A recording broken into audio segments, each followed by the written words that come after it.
बिस्मिल्लाहिर्रहमानिर्रहीम। अस्सलाम वालेकुम। मैं हूं मुबशर हसन, आपका बायोलॉजी का टीचर। हमने क्लास 9 चैप्टर 8 को कंप्लीट किया था लास्ट टाइम, और आज हमने चैप्टर 9 स्टार्ट करना है। चैप्टर 9 हमारा है प्लांट्स रिप्रोडक्शन। चैप्टर 9 का जो एसएलओ नंबर 1 है वो हमने रिप्रोडक्शन से ही स्टार्ट करना है, यानी कि एसेक्सुअल रिप्रोडक्शन से। तो सबसे पहले हम देखते हैं कि रिप्रोडक्शन होती क्या है।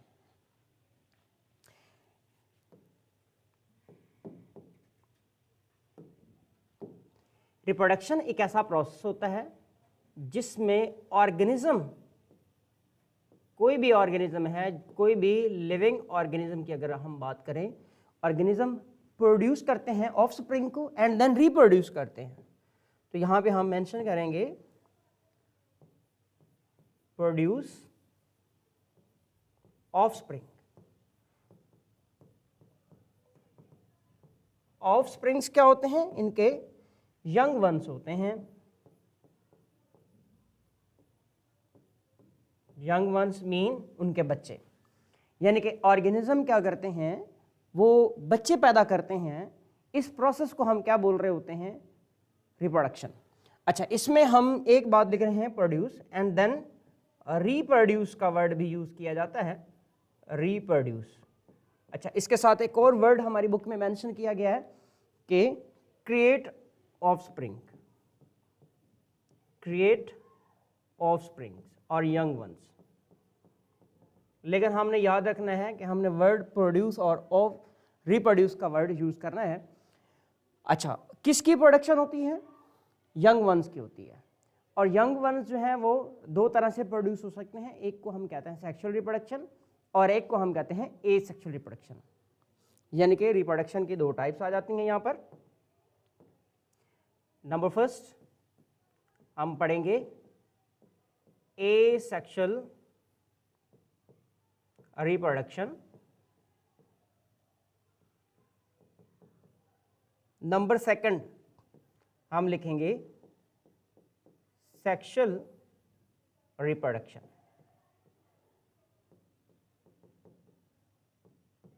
दो हमारे पास टाइप्स हैं। अब देखें, बाज़ का हमारे पास शॉर्ट क्वेश्चन आ जाता है। उस शॉर्ट क्वेश्चन में हम देखें तो क्या है, सिंपल रिप्रोडक्शन पे आ जाता है। तो इसको हम कैसे लिखेंगे? शॉर्ट क्वेश्चन है रिप्रोडक्शन का, तो हम इसकी डेफिनेशन लिखेंगे और उसकी टाइप्स बता देंगे। तो बातें हमने यहाँ पे करनी है। हम इसमें क्या लिखेंगे? इसकी डेफिनेशन प्लस टाइप्स। तो हमारा क्वेश्चन यहाँ पे मुकम्मल हो जाएगा अगर शॉर्ट क्वेश्चन रिप्रोडक्शन पे आता है तो। अच्छा, इसके बाद हमने जो डिटेल डिस्कस करनी है वो किसकी है? वो एसेक्सुअल रिप्रोडक्शन की डिटेल हमने डिस्कस करनी है। Asexual reproduction.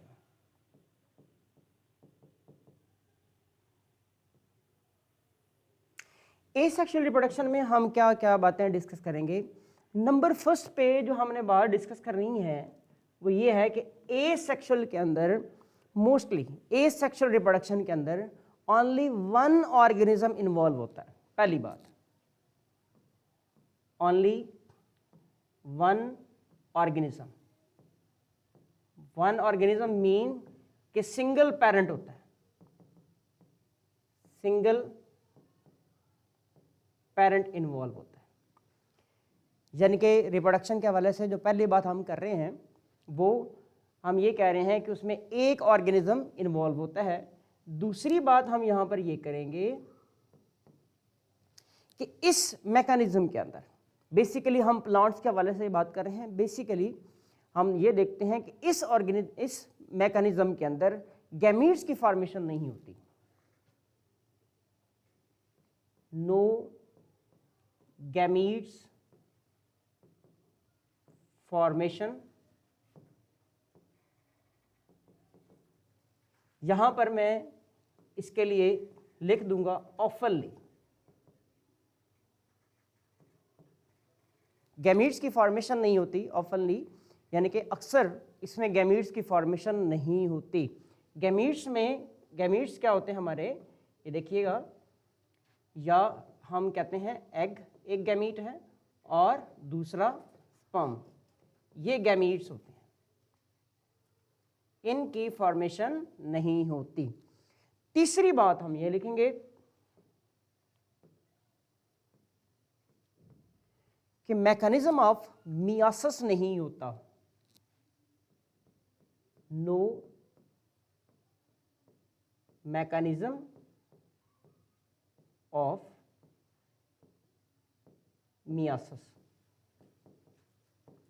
यानी कि इसमें सेल डिवीजन में मियासिस नहीं होती।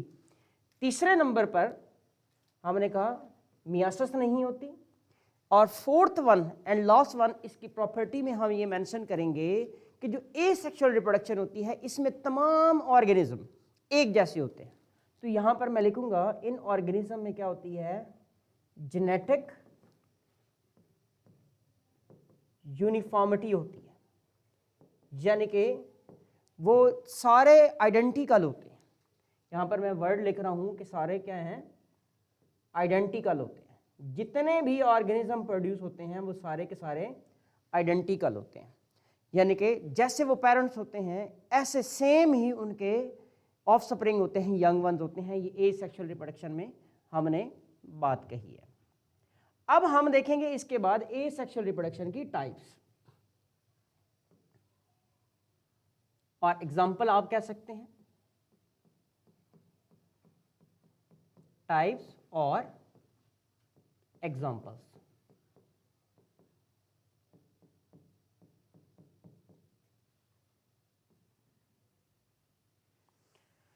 अच्छा, अब इसको हम एनालिस्ट कर लेते हैं कि कौन कौन सी टाइप्स हमारे पास मौजूद हैं।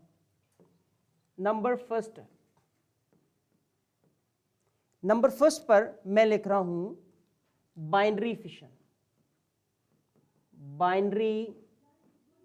Fission. Number second, process of budding.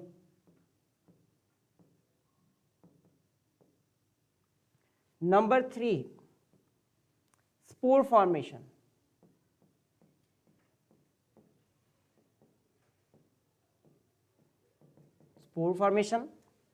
And number 4,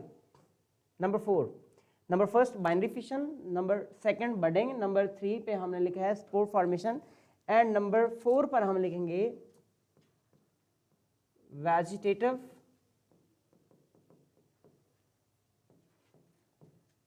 propagation and many more others. तो हमने यहाँ पर 4 पॉइंट को डिस्कस कर लिया है, यानी कि binary fission, budding, spore formation and vegetative propagation. ये चारों किसकी हमने टाइप्स और एग्जांपल मेंशन कर ली हैं एसेक्सुअल रिप्रोडक्शन इन प्लांट्स। अच्छा, इसके अंदर हम सबसे पहले जिसकी डिस्कशन करेंगे वो है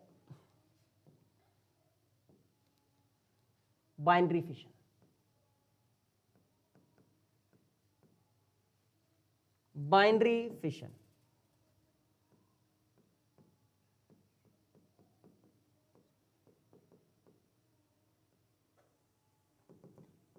वर्ड बाइनरी फिशन 2 वर्ड से मिलकर बना हुआ है। यहां पर बाइनरी का मतलब होता है 2 एंड फिशन का मतलब होता है ब्रेक डाउन।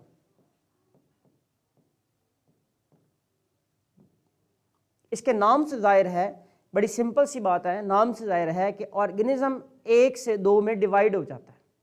यानी कि होता क्या है, इसमें हम लिखेंगे द प्रोसेस ऑफ रिप्रोडक्शन, और रिप्रोडक्शन में भी हमने क्या मेंशन किया है, एसेक्सुअल रिप्रोडक्शन की हम बात कर रहे हैं। The process of asexual reproduction in which parent organism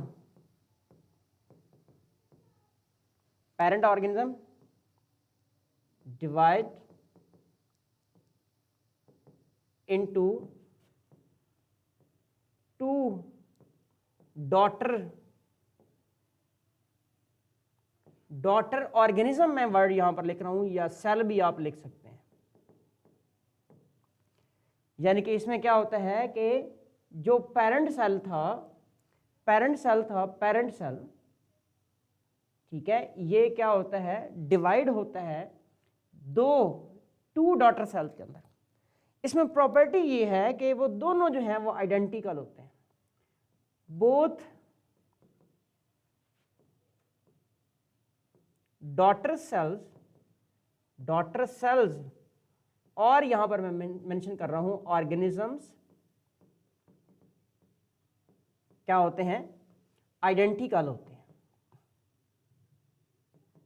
identical होते हैं, यानी कि उनका जेनेटिक मटेरियल ऐसा ही होता है जैसे पेरेंट का होता है। अच्छा, फिजिकली भी वो बिल्कुल अपने पेरेंट जैसे ही होते हैं, उनमें कोई चेंज नहीं होता। तो ये बाइनरी फिशन के हवाले से अगर हमारा क्वेश्चन आता है बाइनरी फिशन पे, सपोज करें मैं लिखता हूं शॉर्ट क्वेश्चन आ गया, शॉर्ट क्वेश्चन आया है, तो बाइनरी फिशन के अंदर सबसे पहले हमने इसे क्या करना है, एज इट डिफाइन करना है। जब हम इसको डिफाइन कर लेंगे उसके बाद हम क्या करेंगे, इसकी एग्जाम्पल मेंशन करेंगे। तो इस तरह से हमारा क्वेश्चन मुकम्मल हो जाएगा।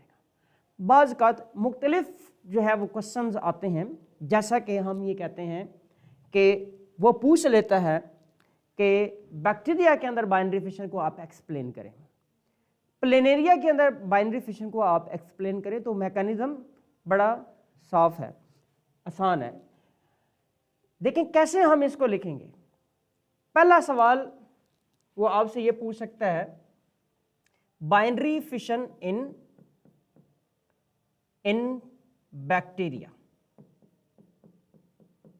बैक्टीरिया के अंदर हम डिस्कस करने जा रहे हैं किसको, बाइनरी फिशन को, यानी कि एक बैक्टीरिया दो में कैसे डिवाइड होता है। नंबर फर्स्ट पे हमने देखना है कि होता क्या है। नंबर फर्स्ट पे हमें पता है जो बैक्टीरिया है वो सिंगल सेल्ड है, सिंगल सेल्ड है। तो बैक्टीरिया क्या करेगा, सबसे पहले अपने डीएनए को डुप्लीकेट करेगा, यानी कि डीएनए की क्या होगी, डुप्लीकेशन होगी। नंबर सेकंड, सबसे पहले डीएनए डुप्लीकेट होगा, फिर डीएनए जो है वो ऑपोजिट पोल्स की तरफ चला जाएगा। DNA move to opposite pole, दो पोल क्रिएट हो जाएंगे। ये दूसरा पॉइंट था। बेसिकली ये होता है दोनों जो डीएनए होते हैं वो आइडेंटिकल होते हैं, या डुप्लीकेशन हो रही है तो डीएनए क्या है, उसका डुप्लीकेट बन रहा है। नंबर 3, अब सेल जो है उसके दरमियान में इन्वेजिनेशन होने लग जाएगी, सेल की जो सेल वॉल है, सेल मेम्ब्रेन है, वो डिवाइड करने लग जाएगी। तो यहां पर मैं लिखूंगा cell membrane invagination, cell membrane invagination, cell membrane invagination definitely cell wall ने भी होना है, डिवाइड होना है। तो यहां पर हम लिखेंगे डिवीजन ऑफ साइटोप्लाज्म। अब साइटोप्लाज्म उसका डिवाइड होगा, यानी कि आधा एक साइड पर होगा और आधा दूसरी साइड पे होगा। अच्छा, यहां पर नेक्स्ट बात हम ये लिखेंगे, अब चूंकि डिवीजन हो रही थी, अब उसका सेल जो है कंप्लीटली डिवाइड हो जाएगा टू पार्ट्स के अंदर। तो हम लिखेंगे cell divide into two identical cells. ये मैकेनिज्म हमने किसके लिए पढ़ा है, बैक्टीरिया के अंदर। इसी मैकेनिज्म को हम ड्रॉ करने की कोशिश करते हैं। देखिएगा कैसे है। सपोज करें आपके पास ये एक बैक्टीरिया है, ये बैक्टीरिया, इस बैक्टीरिया के अंदर ये इसका अपना डीएनए है। अब होगा क्या, नंबर फर्स्ट हम देखेंगे इसका डीएनए, जैसे हमने कहा डीएनए की डुप्लीकेशन होगी, तो डीएनए की डुप्लीकेशन इस तरह से हो रही है।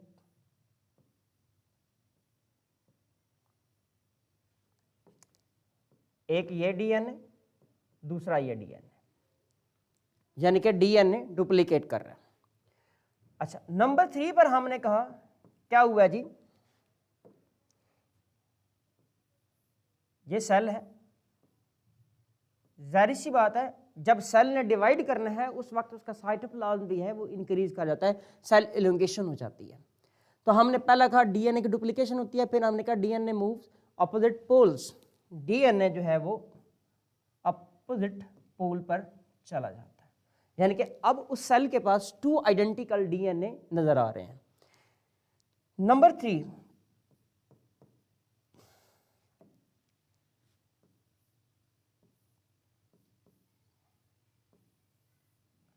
टू आइडेंटिकल डीएनए उसके डिफरेंट पोल्स पर मौजूद है। अब क्या होगा, उसकी सेल मेम्ब्रेन यहां से इन्वेजिनेट करेगी अंदर की तरफ, ये सेल इन्वेजिनेशन होगी, इसका मतलब डिवीजन यहां से स्टार्ट है।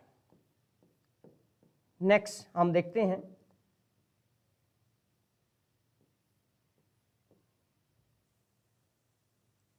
ये 2 आइडेंटिकल डीएनए हैं और यहां से इसकी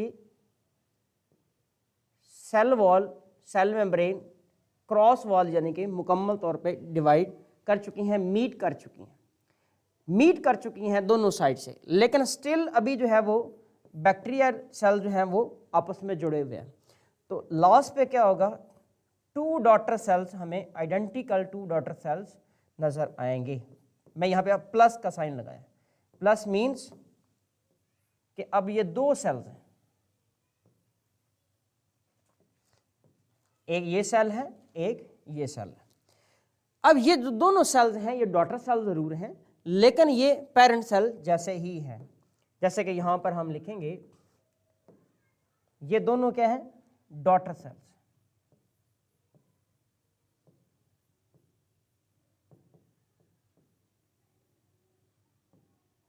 यहां पर ये क्या है, पेरेंट सेल,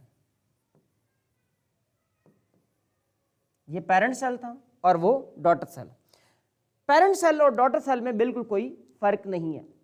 मैं अगेन इसको बता रहा हूं कि ये सेल था पेरेंट सेल, सबसे पहले क्या हुआ है कि यहां पर डीएनए की डुप्लीकेशन हो रही है, यहां पर डीएनए मुकम्मल तौर पर डुप्लीकेट हो गया है और आप अपोजिट पोल पर मौजूद है।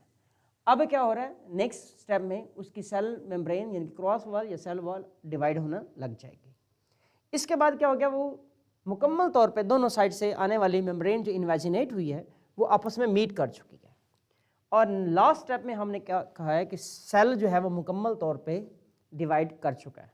तो ये हमने बैक्टीरिया के अंदर क्या देखी है, बडिंग का प्रोसेस हमने देखा है, सॉरी बाइनरी फिशन का प्रोसेस हमने देखा है। अच्छा, इसके बाद हमने डिस्कस करना है बडिंग।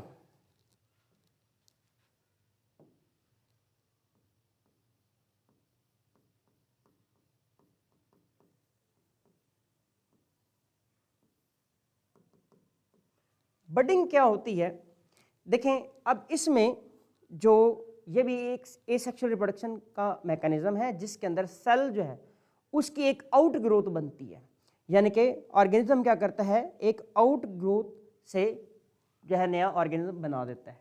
जैसा कि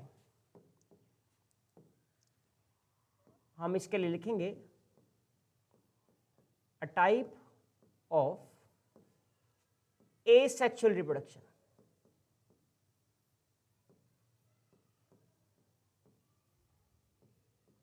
a type of asexual reproduction in which a tiny का मतलब बिल्कुल स्मॉल, यानी कि एक बिल्कुल स्मॉल आउट ग्रोथ डेवलप होती है, आउट ग्रोथ इज फॉर्म्ड और डेवलप्ड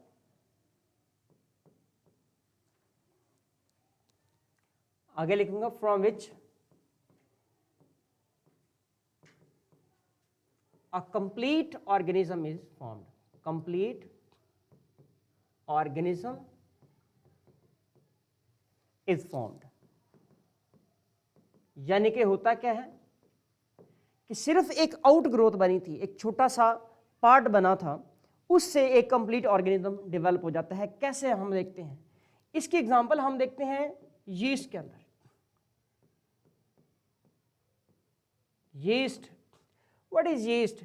यीस्ट के लिए मैं मेंशन करूंगा ये एक यूनिसेलुलर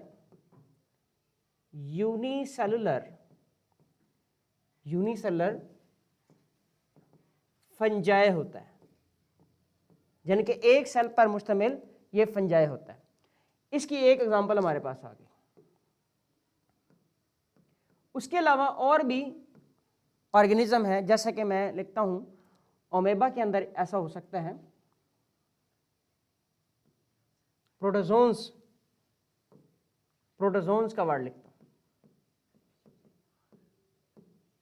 प्रोटोजोन्स में भी ये प्रोसेस हो सकता है। प्रोटोजोन में बडिंग भी हो सकती है, प्रोटोजोन्स के अंदर बाइनरी फिशन भी हो सकती है। इनके अंदर ये मैकेनिज्म, अभी हमने यहाँ पर ये जो बात डिस्कस की है ये एग्जाम्पल हमने डिस्कस किया है, ये आगे एग्जाम्पल।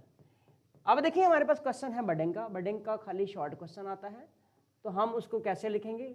नंबर फर्स्ट उसकी डेफिनेशन लिखेंगे और उसकी एग्जाम्पल लिखेंगे, प्लस अगर 3 मार्क्स के लिए है तो हम उसका मैकेनिज्म भी ज़रूर डिस्कस करेंगे। मैकेनिज्म, तो अभी हम इसका मैकेनिज्म डिस्कस करते हैं। तो ये हमने थर्ड शॉर्ट क्वेश्चन डिस्कस किया। मैकेनिज्म ऑफ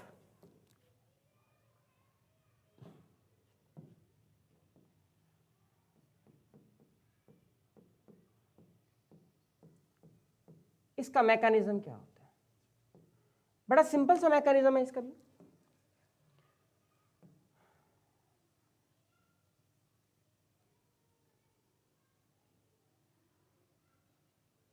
देखिएगा कैसे। नंबर फर्स्ट हमारे पास एक यीस्ट सेल है, ये एक यीस्ट सेल है, डिप्लॉयड है। मैं यहां पर मेंशन कर रहा हूं ये एक यीस्ट का सेल है, एक यूनिसेलुलर यीस्ट फंगस का ये सेल है, डिप्लॉयड है। होता क्या है, ये इसके अंदर न्यूक्लियस मौजूद है। मैं कह रहा हूं कि ये डिप्लॉयड है, 2N स्टैंड फॉर डिप्लॉयड। अब देखिएगा होता क्या है, ये सेल है, अब इसमें ये इसका अपना न्यूक्लियस था, ये न्यूक्लियस डिवाइड हुआ है 2 न्यूक्लियस के अंदर। अब यानी कि ये 2N नहीं रहा, यानी कि इसमें 2 न्यूक्लियस आ गए हैं, 2N + 2N, यानी कि यार पहला स्टेप क्या हो गया? Division of nucleus. ये न्यूक्लियस क्या करेगा नेक्स्ट स्टेप के अंदर हम देखें तो ये वो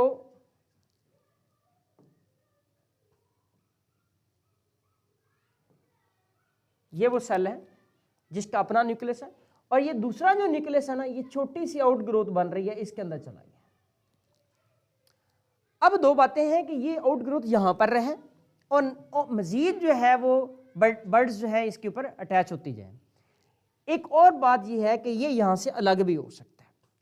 सपोज करें हम जी इसको अलग कर देते हैं, हम कहते हैं कि ये अलग हो गई है, यानी कि यूं होगा, ये पेरेंट सेल एज इट रहेगा और डॉटर सेल यहां पर अलग हो गया। अब क्या होगा नेक्स्ट स्टेप के अंदर देखेंगे, पेरेंट सेल एज इट रहेगा और ये जो आउट ग्रोथ बनी थी ये भी डेवलप हो गई है और इसकी ग्रोथ हो गई है और ग्रोथ होके कंप्लीट एक ऑर्गेनिज्म बना दिया है। तो हम यहां पे देखें कि नंबर फर्स्ट पे हम क्या देख रहे थे, ये था पेरेंट सेल, ये पेरेंट सेल था, एजेट मौजूद है, डिप्लॉयड है, आउट ग्रोथ बनी है। अब आउट ग्रोथ यहां पर आप देखें तो आउट ग्रोथ भी डिप्लॉयड है, माइटोसिस से बनी है, और यहां पर देखें ये सेल भी एजेट डिप्लॉयड और ये भी डिप्लॉयड, और यहां पर ये अब दोनों जो हैं वो क्या हैं, हम इनको लिखेंगे ये डॉटर सेल्स हैं। ये डॉटर सेल्स इस तरह से बन गए, यानी कि ये कौन सा मैकेनिज्म था? Mechanism of budding. अच्छा, अब इसके बाद हमने तीसरा मैकेनिज्म देखना है, वो क्या है? Spore formation.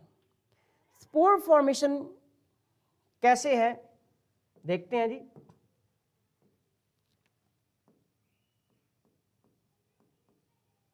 Spore formation,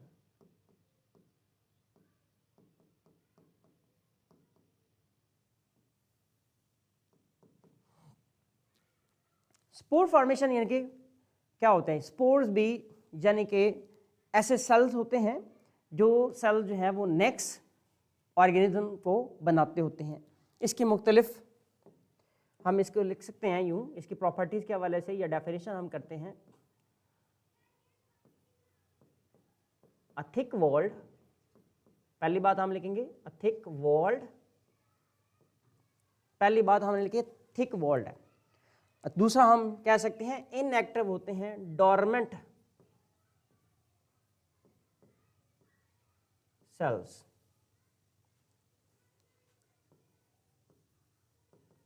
which are used in the formation of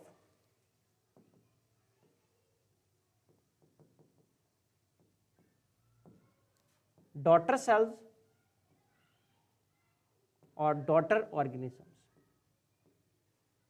दूसरे अल्फाज में डॉटर ऑर्गेनिज्म क्या बन रहे हैं जी, यहां पर देखें तो डॉटर सेल्स, इसके ऑफस्प्रिंग।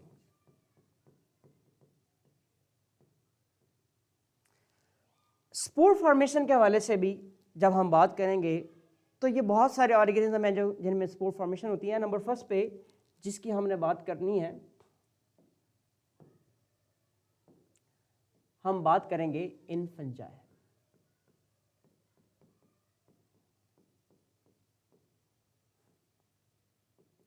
फंजाई के अंदर स्पोर की फॉर्मेशन कैसे होती है? फंजाई जितने भी हैं उसमें स्पोर की फॉर्मेशन होती है। हमारी बुक के अंदर एक एग्जांपल दी गई है, उसका नाम है राइजोपस।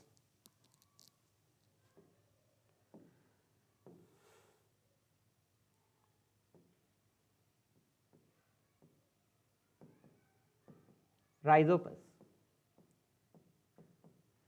राइजोपस जो है वो सबसे primitive and old you can say fungi की एक एग्जांपल है। इसे हम ब्लैक ब्रेड मोल्ड भी कहते हैं।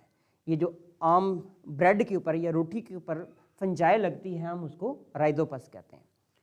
अब इसमें होता क्या है, इसके पास कुछ स्ट्रक्चर होते हैं जिनको हम कहते हैं स्पोरेंजियोफोर।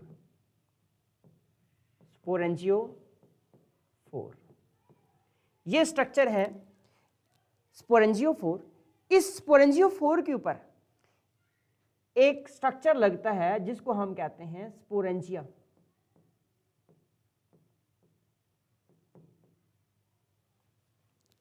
अच्छा, स्पोरेंजियोफोर पे स्पोरेंजिया होते हैं। ये स्पोरेंजिया वो हैं जिन्होंने क्या बनाने हैं, स्पोर्स बनाने हैं। इसके लिए हम लिखेंगे तो ये स्पोर प्रोड्यूसर है।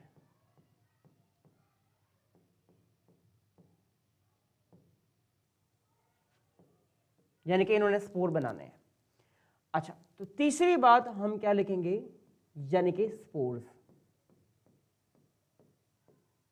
अब स्पोर्स किस में बनेंगे, स्पोरेंजिया में। स्पोरेंजिया किस पर है, स्पोरेंजियोफोर पे। और स्पोरेंजियोफोर किसके स्ट्रक्चर है, राइजोपस के। मैं थोड़ा सा इस स्ट्रक्चर को एलैबोरेट करता हूँ। राइजोपस में अगर हम देखें, ये हमें एक राइजोपस नजर आ रहा है।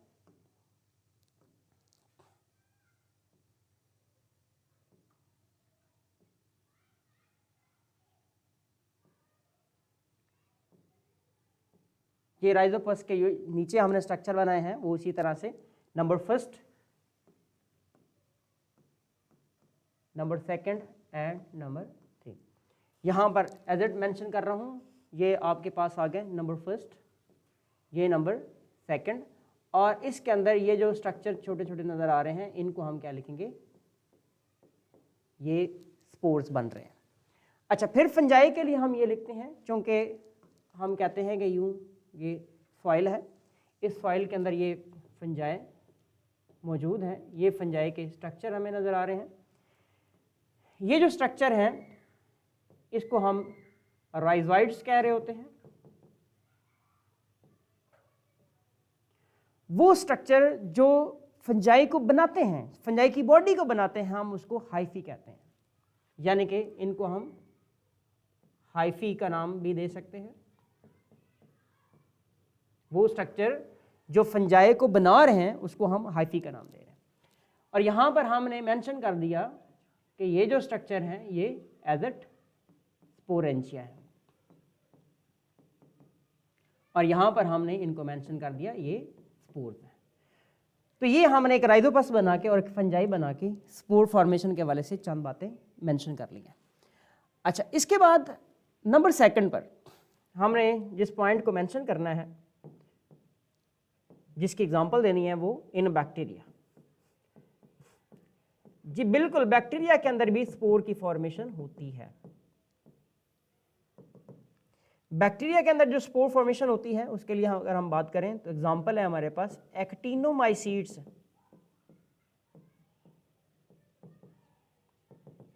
एक्टिनोमाइसीट्स ऐसे बैक्टीरिया हैं, इनके लिए स्पेसिफाई हम कर देते हैं spore forming bacteria. Spore forming bacteria, spore forming bacteria एक्टिनोमाइसीट्स। ये बड़े इंपॉर्टेंट ग्रुप ऑफ बैक्टीरिया हैं जिनसे हम एंटीबायोटिक्स बनवाते होते हैं। एंटीबायोटिक्स जो हम बैक्टीरिया के अगेंस्ट इस्तेमाल भी करते हैं, वो बनाने वाले एक्टिनोमाइसीट्स बैक्टीरिया होते हैं। अच्छा, अब हमने देखना है यहाँ पर जो स्पोर है, उस स्पोर की कहानी बतानी है कि स्पोर जाहिर सी बात है वो कैसे होता है।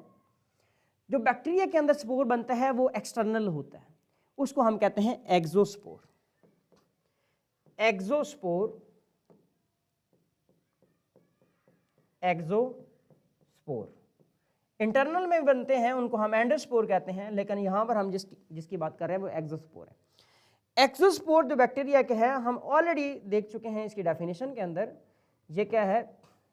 थिक वॉल्ड होता है एंड रेजिस्टिव सेल होता है, एंड रेजिस्टिव सेल होता है। तो ये हम बैक्टीरिया के हवाले से बात कर रहे होते हैं। और बैक्टीरिया क्या करता है, अपने एक्सटर्नल में ये बना लेता है और इसके ऊपर एक वॉल भी होती है जिसके ऊपर हम कहते हैं, जिसको हम सिस्ट का नाम दे रहे होते हैं। सिस्ट ये इसको इनएक्टिव रखती है, डोरमेंट रखती है, वाटर से बचाती है, वाटर डेजिकेशन से बचाती है, लाइट टेम्परेचर से बचा रही होती है। अच्छा, इसके बाद लास्ट पे हमने देखना है इन प्लांट्स।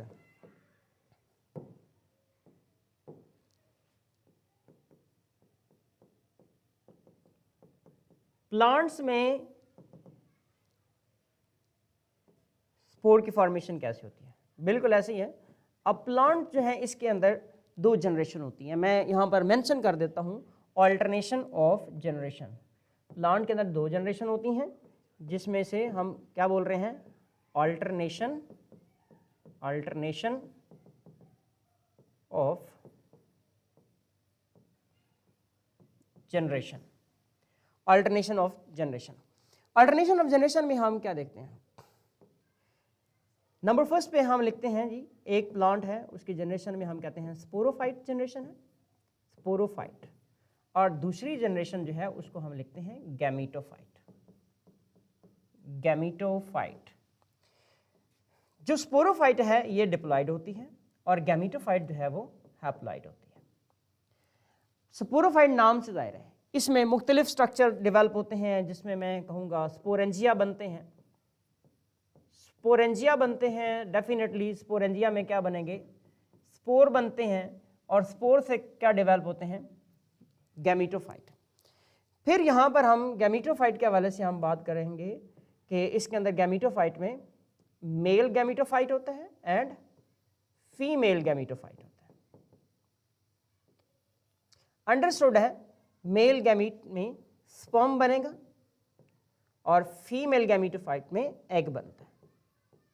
फिर हम कहते हैं कि ये यूनाइट करते हैं और यूनाइट करके ये जाइगोट बनाते हैं, और वो जाइगोट डेवलप होके अगेन से स्पोरोफाइट बनाते हैं। ये प्लांट के अंदर अल्टरेशन ऑफ जनरेशन होती है। तो हमारा मेन मकसद किसके साथ था? स्पोरोफाइट के साथ। स्पोरोफाइट में क्या एजेट स्पोरेंजिया होते हैं, स्पोर बनते हैं, और नेक्स्ट स्पोर से गैमीटोफाइट बनते हैं। ये सारे प्लांट्स आप बात करें, अगर मैं यहाँ पर मेंशन करूँ तो कौन से प्लांट्स की बात कर रहा हूं मैं जी? ब्रायोफाइट्स में भी ऐसा होता है, ब्रायोफाइट्स, और दूसरा ट्रेकियोफाइट्स के अंदर भी ये मैकेनिज्म होता है, ट्रेकियोफाइट्स। ये प्लांट्स के हवाले से हमने एग्जांपल दी। तो इन प्लांट्स जो है वो स्पोर फॉर्मेशन आ सकती है। स्पोर फॉर्मेशन अकेला लॉन्ग क्वेश्चन आ जाता है, ये नहीं तो एसेक्सुअल रिप्रोडक्शन इन प्लांट्स, ये कंप्लीट क्वेश्चन भी आ जाता है। इसके बाद हमने दो चीज़ें डिस्कस कर ली हैं प्लांट्स के अंदर। एक हम डिस्कस करेंगे पार्थेनोजेनेसिस, ठीक है, एपोमिक्सिस, और एंड दूसरा जो हमने डिस्कस करना है वो वेजिटेटिव प्रोपेगेशन है, वो एसएलओ नंबर 1 का ही पार्ट है। तो आज का हमारा लेक्चर यहाँ तक कंप्लीट होता है। कल हम इसी लेक्चर को यहीं से कंटिन्यू करेंगे। तब तक के लिए मुझे इजाज़त दें। अल्लाह हाफ़िज़।